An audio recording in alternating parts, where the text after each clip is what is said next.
put up a summary of what you are proposing for how to rethink entitlement programs and deal with poverty. You'd like to consolidate 11 federal anti-poverty programs, including programs like food stamps, public housing assistance, child care aid, low-income energy assistance, and cash welfare.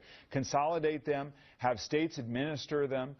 They would get a certain amount of money and have some creativity to spend that money. Even talk about of kind of individual case officers at a state level who could deal with a poor family, for instance, and try to give them a path out.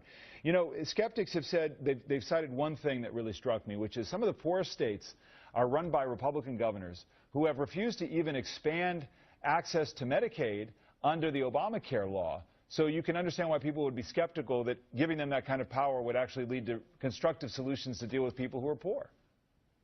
Well, look, first of all, these programs don't work with each other. In many ways, they end up being counterproductive because poverty is a complicated problem and it needs to be customized. And second of all, we have basically a poverty management system with respect to the federal government. If you want to have a healthy economy and have real solutions, you have to have a healthy safety net. And the safety net needs to work to get people out of poverty. So my argument here is, let's not focus on effort, on inputs, how much money we spend.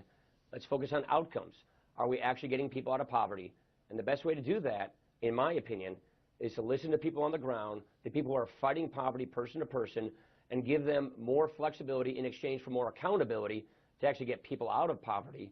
We have learned good lessons about the right way to do this and not, and I would argue that we can customize a benefit to a person based on their particular needs, which actually need the government.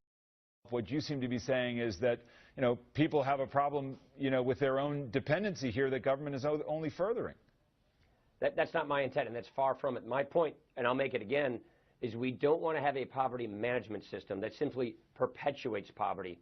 We want to get at the root causes of poverty to get people out of poverty, and I would argue that that is the best way to go forward, and that's what we're proposing here, which is have benefits that are customized to a unique person's problems, because poverty is very complicated, to not just keep them where they are, but help them get to where they want to be, and that is what is the thrust of these proposals. The federal government's approach has ended up maintaining poverty, managing poverty. In many ways, it has disincentivized people from going to work. In some cases, you lose more in benefits if you go to work. So people don't go to work because of the federal disincentive to do so. So we need to reemphasize getting people up and on their lives and helping them give them the tools to do that. That's the point. Able-bodied people should go to work, and we should have a system that helps them do that so that they can realize their potential. That, to me, is a far better system to get people out of poverty long term than just spend more hardworking taxpayer dollars on a program that is not getting the results that